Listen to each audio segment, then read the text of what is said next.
Bonsoir à tous, l'heure est venue de rejoindre l'espace débat pour une dernière rencontre, haute en couleurs, riche, comme pas mal de débats d'ailleurs de cette journée. Le débat en question, quand la cité croise la cité, un débat donc sur la place des femmes et l'égalité des chances.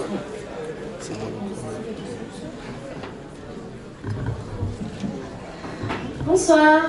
Le débat auquel vous allez assister est le prolongement d'une initiative qui consiste en la rencontre de mondes différents.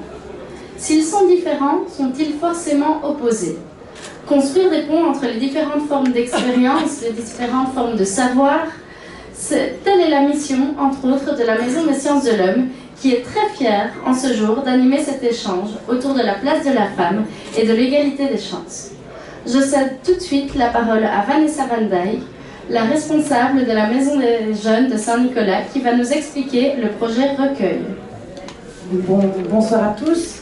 Donc en quelques mots, je vais essayer de contextualiser un peu notre présence ici. Donc en fait, lors de la fin du livre en 2014, les jeunes ont proposé des raps. Et trois jours plus tard, j'avais un mail d'un des organisateurs me disant que certaines personnes du public avaient considéré leur intervention comme venant de jeunes islamistes de Saint-Nicolas. Alors cet amalgame ou cette accusation a été vécue assez difficilement par eux, et ils ont souhaité rencontrer des intellectuels pour essayer de comprendre en fait ce qui s'était passé et pourquoi les choses s'étaient passées comme ça. Donc quelques mois plus tard, on a eu un mail de Marco Martinello, qui est un chercheur sociologue ici dans la région liégeoise, qui nous proposait de venir le rencontrer ou de venir nous rencontrer à la Maison de Jeunes. Donc là, clairement, un des jeunes m'a tout de suite dit: nous allons aller rencontrer Marco Martinello à l'UNIF, comme ça je pourrais dire à ma mère que je suis sortie de l'UNIF. Et donc du coup, on est allé à l'UNIF rencontrer une première fois Marco Martinello, et puis cette rencontre en a amené beaucoup d'autres, avec lui et avec d'autres sociologues.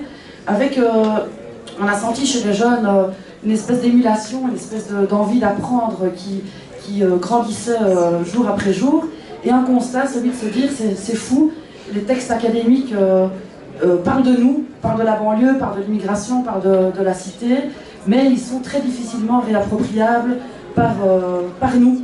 Donc comment faire pour que le peuple, ceux qui n'ont pas l'habitude de lire des textes scientifiques, puissent se réapproprier les savoirs qui sont produits sur eux.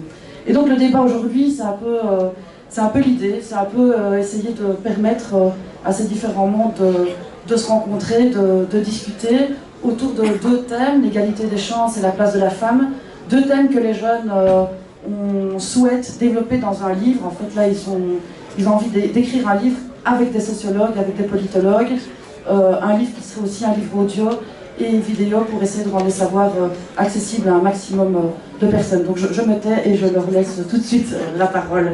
Merci. Merci beaucoup. Comme vous l'aurez compris, ce soir, il y a donc des jeunes de la maison des jeunes de Saint-Nicolas. On a tout d'abord Yannick Deschamps à Caflo. On a aussi Anaïs Lindet et Morgane Lallemand du collectif Barbarie.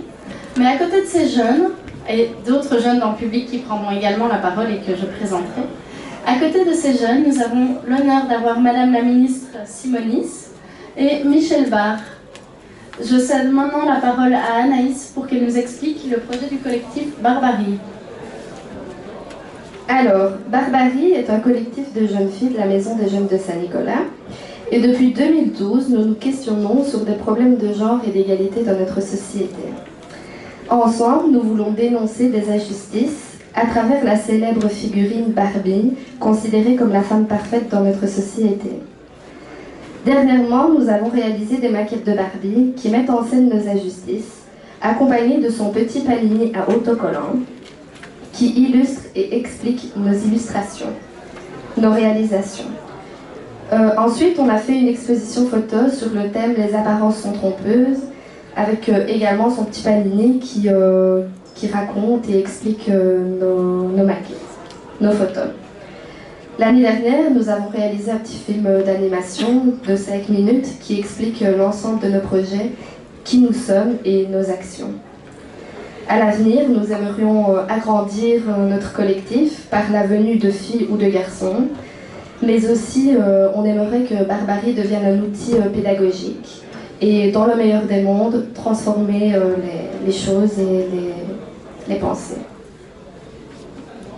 Et donc, comme Anaïs l'a expliqué, dans notre projet, on a pu justement collaborer avec les garçons de la Maison de Jeunes, donc de Saint-Nicolas.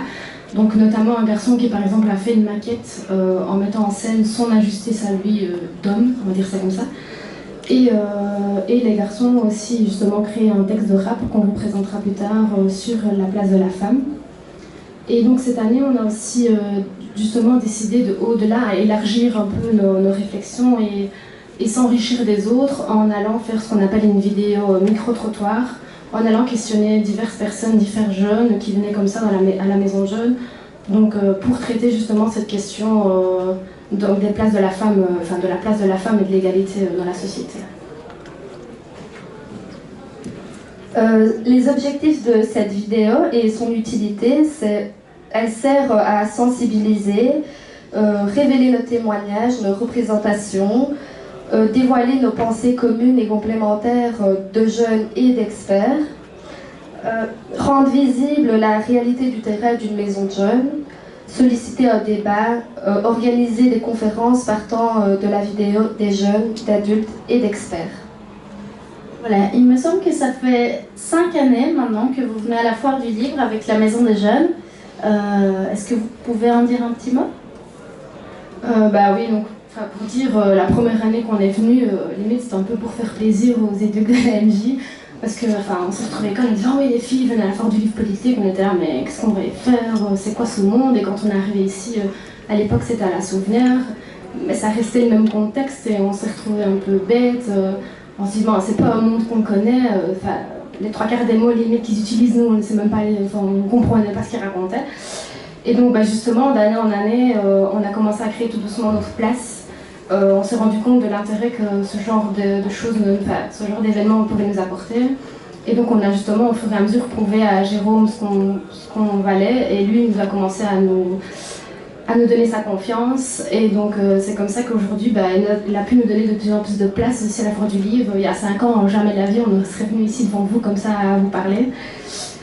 Et donc justement pour vous parler un peu d'une anecdote, donc c'était la 2e année quand on est venu ici.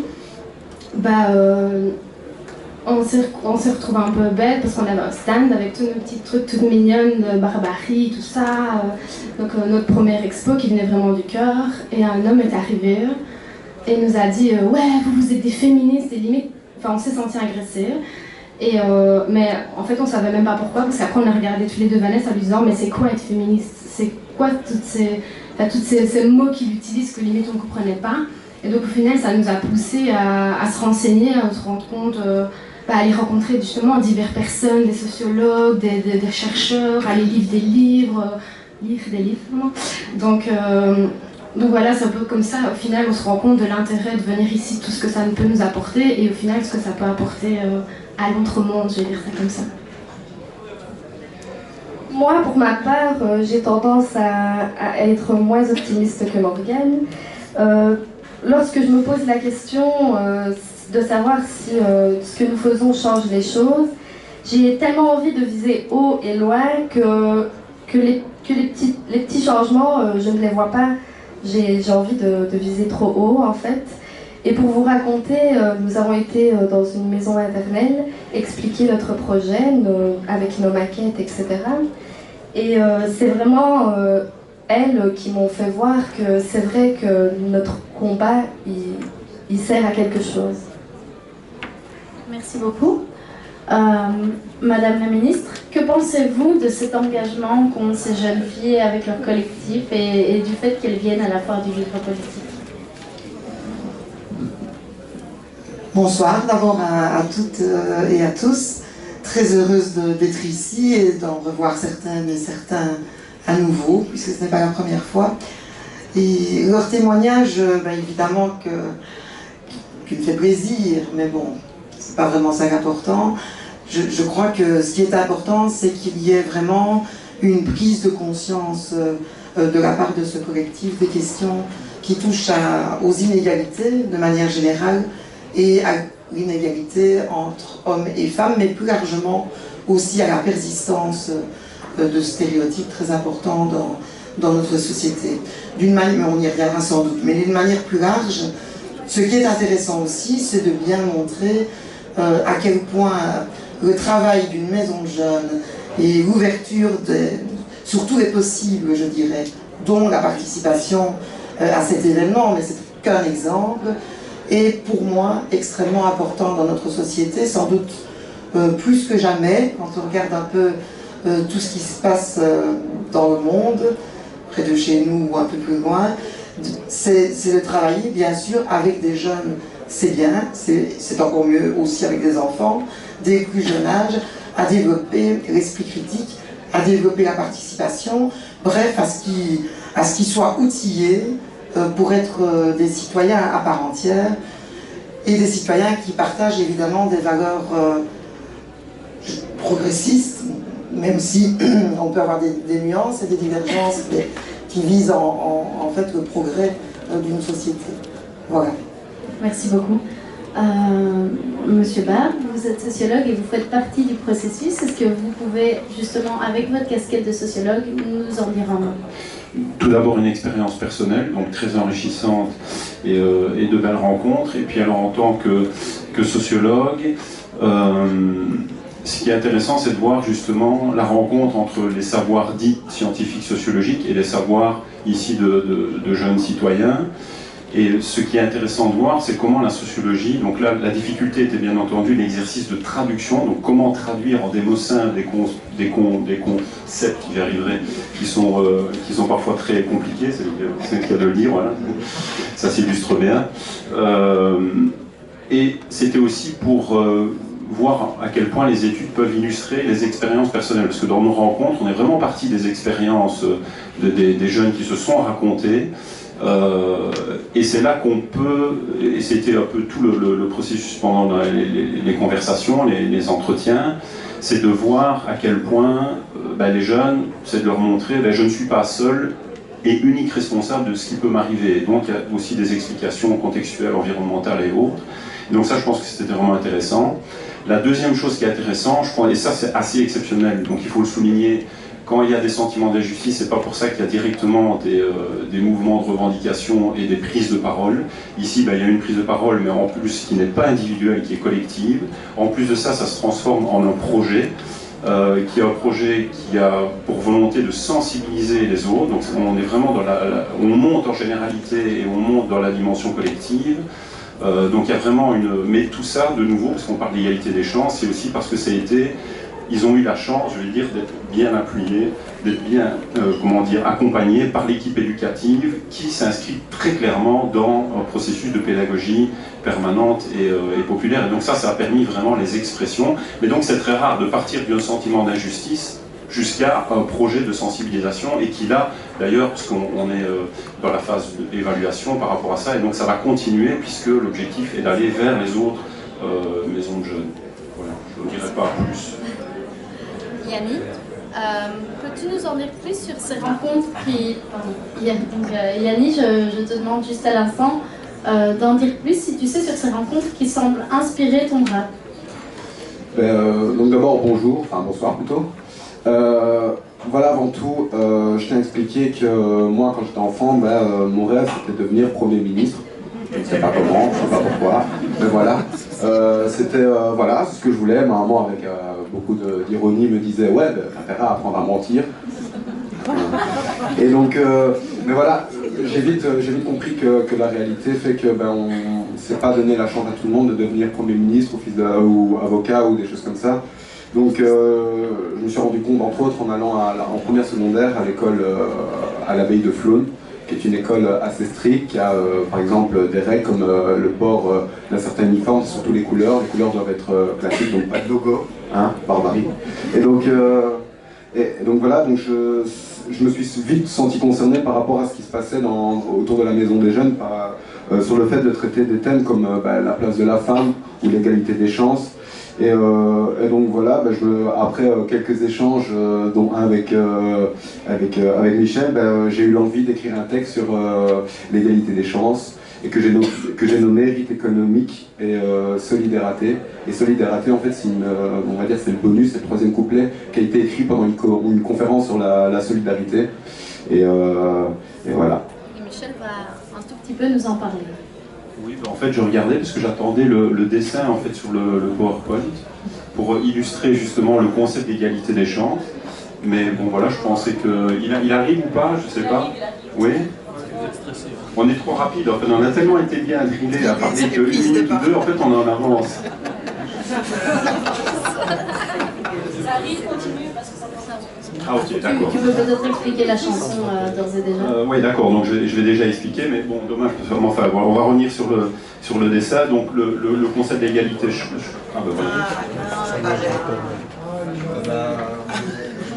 Voilà, bon, c'est un petit peu un texte plutôt une illustration un peu ironique que vous trouvez facilement sur Google. Mais ici, on peut déjà voir que par le dessin, il parle vraiment, c'est-à-dire qu'à partir d'une épreuve qui est juste et correcte, qui nous paraît donc égalitaire, on voit à quel point elle peut être éventuellement discriminatoire, puisque la question qu'il faut vraiment se poser, et c'est là le véritable défi de la politique d'égalité des chances, c'est de tenir compte de ces inégalités, en tout cas de départ, et surtout peut-être remettre en question l'épreuve, parce que là c'est la seule et unique épreuve qui compte pour sélectionner les individus.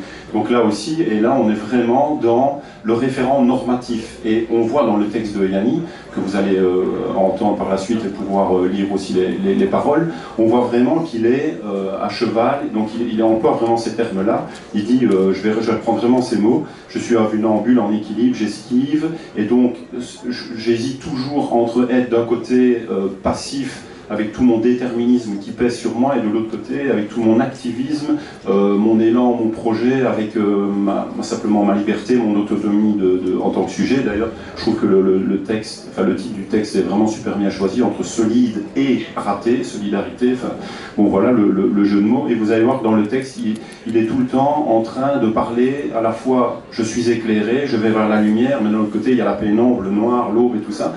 Donc je trouve que les mots sont vraiment bien choisis, et donc il est en tiraillement, il le dit d'ailleurs, je suis un pantin, ben c'est ça, j'avance, mais quelque part les filles. Donc il parle de l'histoire du regard, et ce regard normatif qui est la société, et donc du coup, ce qu'on a évoqué dans les concepts, cette violence symbolique, on en parlera aussi par la suite, mais voilà, le texte est très illustrateur, à vous de l'écouter.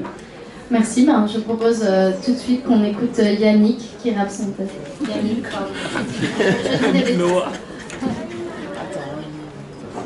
on attend la musique.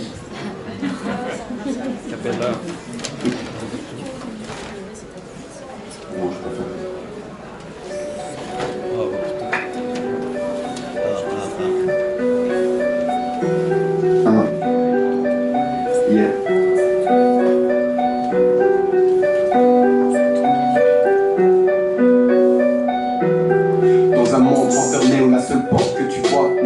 Condamné, qui ne mène qu'à une voie. Tu crois avoir le choix, genre quelle tâche tu vas prendre. Faire comme les parents, ensuite ton propre programme. Tu traces ta route, tu sais que chacun a ses épreuves. Et si un jour tu doutes, ton entourage sera la preuve. Il te dira comment faire, même s'il ne te comprend pas. Tout seul t'apprends comment te battre, tu te forgeras dans ton combat. En détriment symbolique, sous capital, capitaliste, sous limitation élitiste, acheminement économique. Je suis un névrotique chronique sous dosé de caféine. Un pantin qui affronte les vies, découpant les vies numériques. J'apprends les fils du métier, pivotant comme un funambule. À bout de bras, le poids de la vie, son équilibre me rend tabou. La drogue n'est qu'un sujet tabou. Délinquance, consommatrice, consolation pendant la crise. C'est pas dans le moule, tu préfères choisir ton parcours. C'est le temps qui dit ta course, tu vois ton avenir sur son cours. Sans tes rêves du bout des lèvres, car c'est l'ambition qui t'en fout. Dans ce monde, c'est marche ou crève, le combat pour tracer ta route. T'écris dans la pénombre, tu prends la tête jusqu'à l'eau. Ta clarté devient sombre, t'es pas éclairé comme les autres. Tu gagnes illuminé, qui clame au complot. Tu n'es pas comme tout le monde, intègre-toi là, non. Intimidé par le regard, commence déjà par te plaire. T'es qu'un jeune autodidacte qui se sert de l'enfer. Réglé par le rythme d'un mécanisme temporel, d'une répétition quotidienne, le bruit d'une boucle visuelle.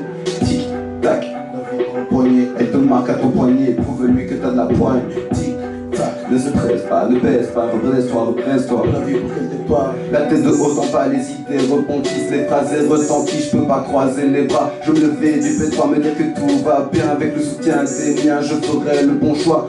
esquive, les enroule. J'ai pas le temps pour ça, je me mets en bout, je me balance entre ces histoires. Prise de risque en tous ces fils, les flammes s'évissent, la flemme s'attise. Influencé par le cœur en contretemps contre son battement, en désaccord avec moi-même, un schizophrène hors du réel. Moi je sais qu'il n'est pas l'heure de m'en de parler sentiments, c'est de parler confident, je vous fais vivre ce qui me chante. On me pousse pareil si tu résistes, c'est qu'un paria qui se parade, tu te pavanes et sur la scène tu te balades. Distrait par ce visage, mon intention est d'ailleurs, les paupières se referment, j'ai mon démon qui se réveille.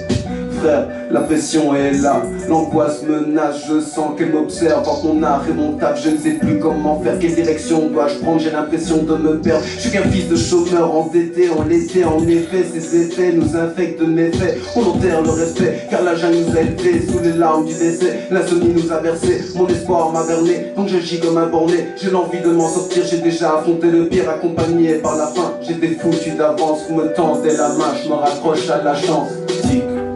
La vie d'empoigné, mec de marque à ton poignet, prouve-lui que t'as de la poigne.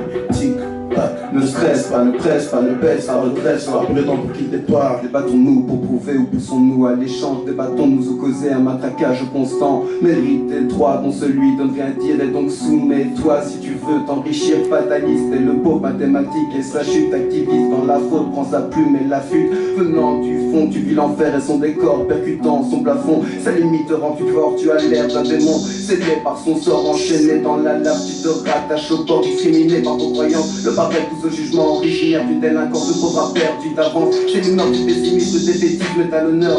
Les bras sont à la taille, ils sont baissés par la rancœur. Les plus parlent des moins, multiplient les problèmes, divisés sont les chutes.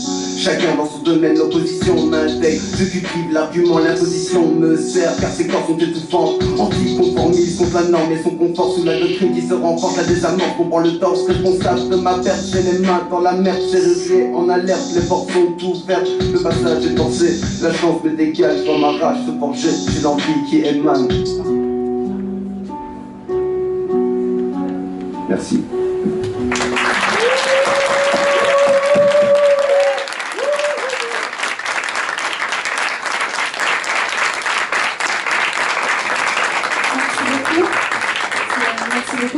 Je propose de donner la parole à un autre membre du groupe Ambiance Néfaste, qui est Prophétie, et qui va vous expliquer une petite anecdote de violence symbolique qu'il a lui-même vécue. Allô.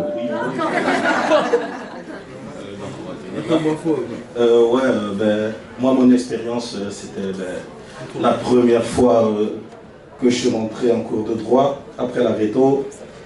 J'avais passé 4 ans dans une école où on était limite que des immigrés, des fils d'immigrés et tout ça, dans des bâtiments qui n'étaient pas vraiment, pas insalubres, mais c'était pas le grand luxe non plus. Et en droit, le premier jour que je suis arrivé, déjà il y avait personne comme moi. Et le bâtiment était très très propre, c'était crème et tout. Mais sauf que c'était pas mon élément parce que j'étais pas habitué à ce genre de milieu. Et voilà, grosse crise, grosse panique, mon ordinateur qui tombe, vraiment. Alors que depuis que j'étais gamin, je voulais faire le droit. Et ce jour-là, j'ai détesté le droit, mais d'un coup spécial. Et en faisant toutes ces rencontres-là, c'est là que moi, violence symbolique, je ne connaissais pas tous ces trucs-là, c'était pas dans mon vocabulaire et tout ça. Donc voilà, c'est le truc avec les rencontres, c'est qu'on en apprend plus sur nos expériences, qu'on ne savait pas forcément nommer. Voilà. Merci beaucoup.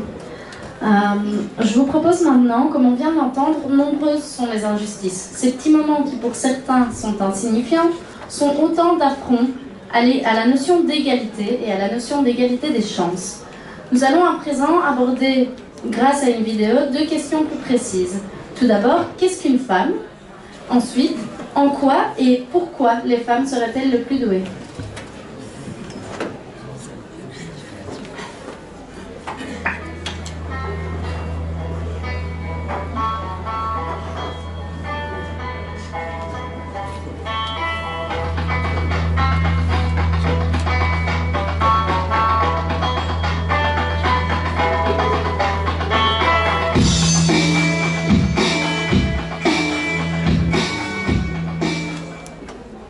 Qu'est-ce qu'une femme? J'aime bien que tu aies dit qu'est-ce qu'une femme et pas qu'est-ce que la femme. D'un côté, l'aspect biologique. Le côté d'un homme. Courage. La société. construit et souvent nous impose, tant aux hommes qu'aux femmes d'ailleurs, une espèce de rôle prédéterminé. Être forte, être belle. L'opposé d'un homme. Un idéal type. Ma mère. Je me sens femme aussi parce que je partage certaines expériences, même des expériences au quotidien qui me rapprochent d'autres femmes. Une fille qui a bien mûri. Ça n'est pas dans le Simone de Beauvoir le disait, on ne naît pas femme, on le devient. C'est la force, la lumière, l'espoir du monde entier. Sans la femme, on ne pourrait pas vivre. Déjà, on ne serait pas là. Pourquoi, donc dans quoi, les femmes seraient-elles plus douées? La cuisine, le ménage.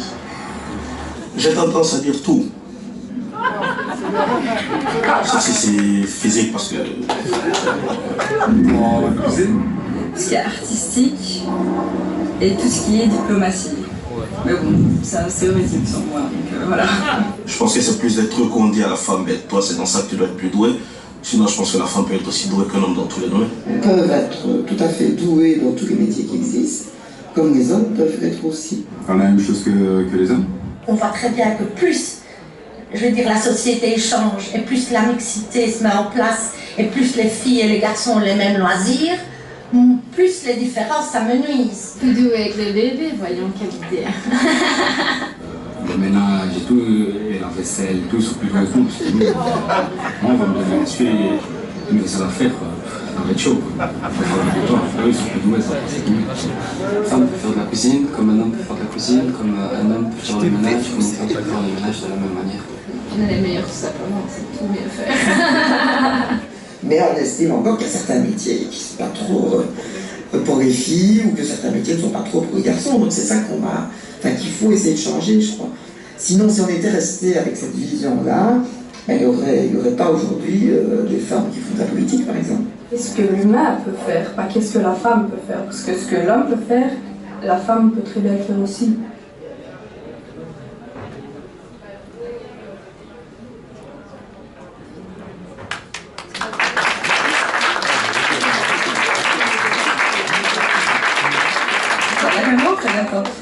Dédicace à ma maman. Que vous me posez là, je trouve. J'ai fait une petite erreur. La question avant, c'était qu'est-ce que le féminisme? Je suis petite fille femme d'entreprise. Ma grand-mère était chef d'entreprise. On va répondre franchement. Voilà, c'est pas ça.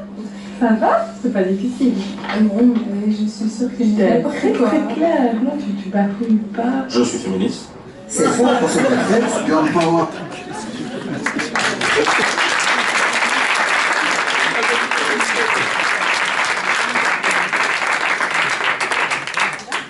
Madame la ministre, on vient de le voir, vous avez évoqué Simone de Beauvoir dans votre témoignage, réponse à la question. Est-ce que vous pouvez nous en dire un peu plus? Oui, ce que j'ai voulu dire dans le petit reportage, qui m'a pas très bien fait, c'est qu'il y a un certain nombre d'éléments qui sont des constructions sociales et qui font que, eh bien, on est formaté avec une série de rôles, de caractéristiques, de choix même, pour être soit une fille, soit un garçon. Et donc dans le reportage, d'ailleurs, il y a des expressions nombreuses qui montrent bien ça. Et aujourd'hui, on mène en communauté française des actions de sensibilisation pour que les filles et les garçons ouvrent toutes les possibilités de choix et que ces choix ne soient pas fondés sur leur sexe, mais bien sur des vrais choix, des intérêts, sans stéréotypes. Et on voit aujourd'hui qu'on est encore tous et toutes fort ancrés dans ces constructions sociales qui ferment des possibles aux uns et aux autres. Et ce sont des vraies questions qu'on pose là, je crois, parce que une vision égalitaire et des hommes et des femmes nécessite aussi qu'on repense un projet de société, qu'on revoie la manière dont on gère les temps, notamment dans les familles. On a parlé beaucoup de vaisselle et de ménage et de cuisine. Donc ça passe par là aussi. Ça veut dire qu'il y a une rediscussion, une renégociation avec les hommes et les femmes, afin que ce soit organisé de manière plus égalitaire. C'est la raison pour laquelle il me semble aussi, j'en termine par là, que tout à l'heure on évoquait le féminisme et d'ailleurs les deux jeunes filles qui se sont exprimées disaient ben, nous on se demandait pourquoi on disait qu'on était féministe. C'est aussi un mot qui parfois fait peur ou qui apparaît ringard ou je ne sais pas bien. En tout cas je crois que l'enjeu d'aujourd'hui c'est que on considère bien que le féminisme c'est un progrès, c'est un combat, et que ce féminisme-là, égalitaire évidemment, doit être porté tant par les hommes que par les femmes, parce qu'il y a un enjeu égalitaire de nos sociétés. Et parce que c'est un projet gagnant-gagnant, si je puis dire, que chacun puisse, s'il veut devenir puériculteur ou si elle veut travailler dans la sidérurgie demain, que ce soit possible. Et c'est possible-là, je crois que c'est aussi au monde politique, mais au secteur associatif, de les ouvrir et de faire prendre conscience de cela. Et on voit encore aujourd'hui, quand on va avec notre projet Boys Day, qu'on va sensibiliser à quel point des jeunes sont enfermés, on a parlé de normes, et aussi qui sont véhiculées partout, hein, à la télévision, dans les médias, dans la publicité. Bref, on vit dans un monde très stéréotypé. Pardon, j'ai dépassé mon temps. Je parle même moins, ça va. Ben oui, moi je vais repartir vraiment des expressions qui ont été dites dans ici la petite vidéo, et notamment le garçon qui dit ben moi si on met un essuie dans les mains, je ne sais pas très bien comment faire, les femmes en général sont plus douées pour la cuisine. Ben là on est vraiment dans le processus vraiment d'incorporation dont on a parlé longuement avec les jeunes, à quel point l'environnement primaire, donc peut vraiment nous imprégner de ces us et coutumes, ces usages culturels, la manière de manger, de boire, de se vêtir ou quoi. Et donc là, on voit vraiment un adolescent qui se sent quasi incapable de faire la vaisselle et d'essuyer la vaisselle. Enfin voilà, ça c'est un premier exemple. Et les phénomènes d'identification ont été dits et sont nombreux. Par exemple ici, ben voilà, c'est l'opposé d'un homme. Donc la femme, c'est quoi? C'est l'opposé d'un homme. Donc par la différence, voire même l'opposé, soit par mimétisme, ma mère, hein, donc là on est vraiment...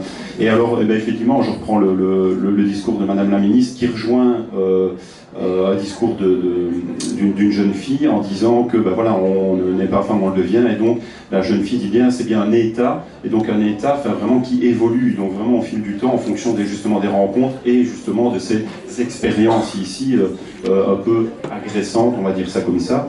Et je terminerai simplement par la phrase de la fille qui termine aussi la vidéo, en disant, ben, en fait, c'est pas femme, c'est en tant qu'humain. Et donc je pense qu'au-delà de la catégorie femme, justement, comme Madame la Ministre l'a souligné, il faut dépasser cette catégorie-là pour aller vers plus d'universalité encore, et donc concevoir encore mieux l'égalité. Pas que des chances, mais l'égalité tout court. Merci. Voilà, alors bonsoir. Alors en fait, j'ai fait un travail sur l'influence des Disney sur l'éducation des enfants, et comme Madame la Ministre l'a dit tout à l'heure, les médias, etc., mais aussi donc, les Disney influencent beaucoup et on va dire véhiculent ces stéréotypes. Donc par exemple de la femme toujours belle, les princesses dans les Disney sont toujours très belles, bien maquillées, etc. Et le caractère très docile, je fais la cuisine, le ménage, etc. Et on voit aussi par exemple que les princesses sont toujours hyper sexuées. Par exemple Blanche-Neige est censée avoir 14 ans, on dirait qu'elle en a 25, et c'est comme ça pour toutes les princesses qui sont avec des seins, des hanches, vraiment comme des filles qui sont à la fin de leur puberté alors qu'elles sont censées être au début. Et on a aussi par exemple les méchantes qui sont toutes laides, comme si être laide était être méchante. Et on voit aussi dans les derniers Disney que malgré qu'il y ait une certaine évolution certes, on voit que la femme qui a du pouvoir est dangereuse, comme la Reine des Neiges qui a ce pouvoir de glace, etc. Et c'est donc des hommes qui veulent l'empêcher d'avoir ce pouvoir, ou réponse pareil, et voilà. Et aussi, avec Claire Chauvet, qu'on a vu tout à l'heure dans la vidéo, j'avais fait une réflexion comme quoi, donc voilà, les jeunes filles ne peuvent pas monter à cheval dans les Disney, c'est toujours comme dans l'ancien temps, parce que l'homme, c'est un peu un symbole de combat donc pour l'homme, l'équitation, etc. Alors que maintenant on voit qu'il y a une évolution puisque finalement l'équitation c'est plus un sport de filles. Et donc voilà, l'image des Disney c'est comme les médias, c'est véhiculé, c'est stéréotype. Voilà, merci. Merci beaucoup. Je vais passer la parole à Adil, à TXK, parce que je pense que lui aussi a une petite remarque à nous faire très contemporaine. Bonjour tout le monde. Alors en fait, bonsoir, putain, un peu tard. Alors en fait, moi, Madame la Ministre, j'aurais une question en fait à vous poser. C'est que j'ai été choqué. Et cela ça fait longtemps. En fait, je suis souvent choqué par les publicités qu'on peut trouver aux arrêts de bus ou dans d'autres endroits, où on retrouve des femmes nues en train d'essayer de nous vendre des pots de Gervais. Je pas de ça. Donc le fait de voir une femme nue va nous pousser à plus consommer ou quoi que ce soit. Et donc mes deux questions sont quelle prise une ministre peut avoir sur cette réalité et que pouvons-nous faire ensemble pour l'éviter?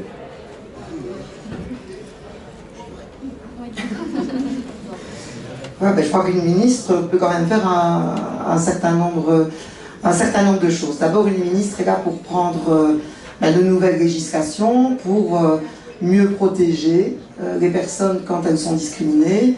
Et on peut considérer que dans ce cas-là, la femme, c'est une image des femmes qui n'est sans doute pas la plus positive, en tout cas dans certaines publicités, elle ne l'est pas du tout. Donc je pense qu'on peut prendre des législations, il y en a, qui nous permettent aujourd'hui de déposer un signalement au Centre pour l'égalité des chances, notamment, et de dire dans tel cas de figure, je considère, soit moi-même, que je suis discriminée, ou qu'il y a vraiment un ensemble d'éléments qui font qu'on véhicule une image qui n'est pas correcte. Deuxième possibilité, il faut travailler à l'évolution de la société. Pour travailler à l'évolution de la société, moi je crois beaucoup, mais ça c'est pas comme ministre, c'est comme citoyen et citoyenne, je crois beaucoup aussi à la capacité des individus, des citoyens, des jeunes et des plus âgés, de s'insurger, d'exprimer. Et on voit à quel point sur les réseaux sociaux, il serait bon d'avoir aussi un certain nombre de messages qui dénoncent des publicités, des faits qu'on trouve discriminatoires ou injustes, et de pouvoir ainsi créer un mouvement plus positif que ce qu'on voit régulièrement, notamment sur les réseaux sociaux. 3, je crois aussi que le monde politique doit être exemplaire sur ces questions d'égalité. Et que sans doute, on a encore, tous les gouvernements ont sans doute encore du travail à faire. C'est pour cela que j'ai proposé, ce décret a été adopté, ce qu'on appelle un décret genre, mais qui vise à quoi? À analyser toutes les politiques qui sont développées en communauté française avec une espèce de filtre de l'égalité. Est-ce que telle législation va être égalitaire et pour les hommes et pour les femmes, ou bien est-ce qu'au contraire, on recrée de la discrimination? Donc je crois que c'est avec un ensemble de pas qu'on peut avancer. Et je pense, peut-être parce que je viens au départ de l'associatif, mais je pense que ce qui reste le plus fondamental, c'est que le secteur associatif puisse continuer à travailler, à développer de l'esprit critique, à sensibiliser, à transformer les mentalités et vraiment à faire des citoyens qui agissent. Et c'est la raison pour laquelle je suis tellement attachée au projet que la Maison de Jeunes de Saint-Nicolas mène, mais il y en a beaucoup d'autres en Fédération Wallonie-Bruxelles, et ça donne beaucoup d'espoir par rapport à tout ce qu'on peut voir et entendre. Voilà. Merci beaucoup.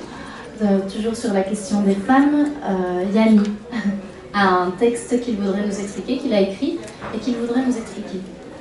Donc voilà, j'ai décidé d'écrire une chanson sur la place de la femme parce que je me sentais concerné. Ma maman nous a élevés toute seule alors qu'on était 4 et pas dans une situation facile. Donc voilà, elle m'inspire beaucoup de respect.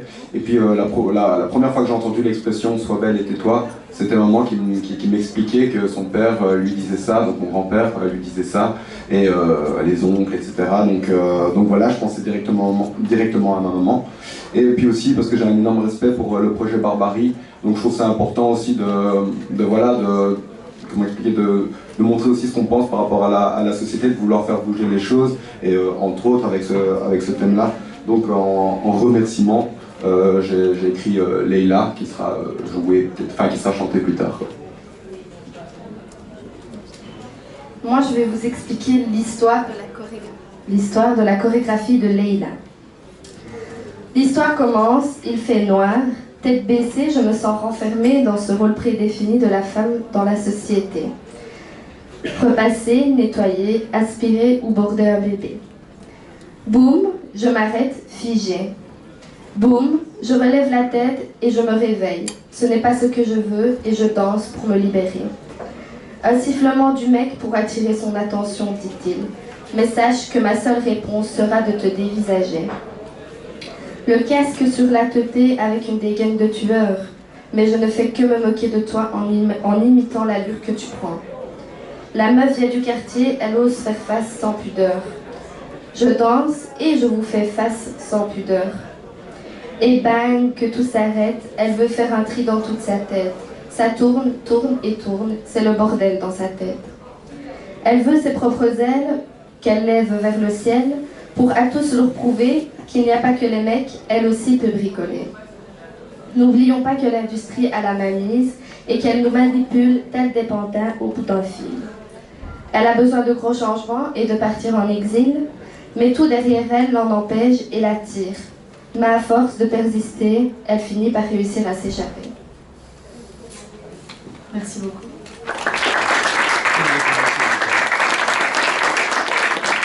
Voilà. Vous l'aurez sans doute compris, ce débat voulait prendre plusieurs formes.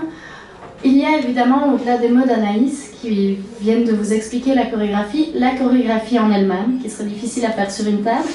Mais du coup, on vous invite à venir encourager les filles qui vont danser sur cette chorégraphie et Yannick qui va rapper également au moment du drink à l'opposé de la salle. Merci beaucoup. On peut maintenant passer aux questions-réponses en 5 grosses minutes. Si quelqu'un a une envie à partager, qu'il n'hésite pas. On a bien expliqué ça, en effet. Moi, je voudrais en tout cas remercier tous les participants de ce débat, les applaudir encore une fois parce que c'est pas évident de venir à la foire du livre politique, même si ça fait 5 ans. C'est pas évident de parler devant vous, devant tout le monde, et ça, peu importe l'âge qu'on a. Donc, merci beaucoup à tous pour ces réflexions, et un tout grand merci en règle générale, et merci de nous avoir écoutés.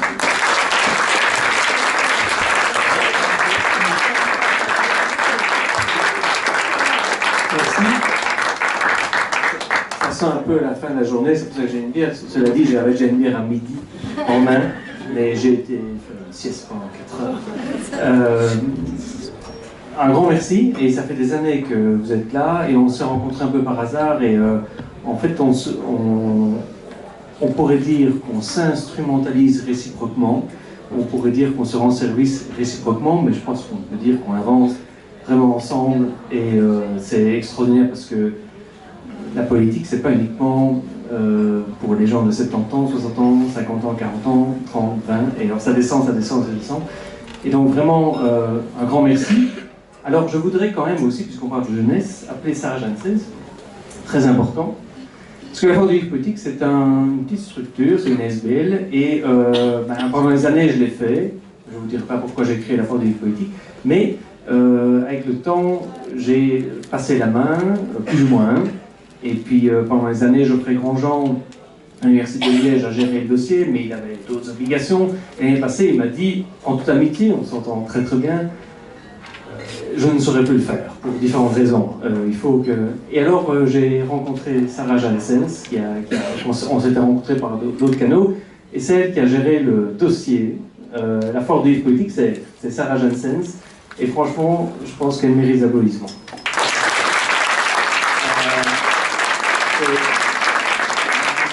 C'est une 30aine d'enseignes, c'est 14 débats, c'est 6 mois de préparation, c'est pas un équivalent temps plein, sinon elle aura un beaucoup plus grand sourire. C'est le drame de notre génération, hein, c'est comme ça que ça marche, c'est que les gens aujourd'hui sont indépendants. C'est un autre débat, bon voilà. Bon, néanmoins, aujourd'hui on est là pour parler de choses très dures, mais aussi pour être ensemble et un peu s'amuser. Et en fait, ils vont se déplacer de l'autre côté, et il va y avoir un concert. Et on va boire un bon verre. De l'eau pour ceux qui n'aiment pas l'alcool, du vin, du blanc et de la lèvre et de la bière pour ceux qui aiment bien boire un verre d'alcool. C'est dans quelques minutes, donc ne bougez pas, on se déplace tous Je vous remercie pour votre présence. Merci à tous pour le débat et à bientôt. Salut.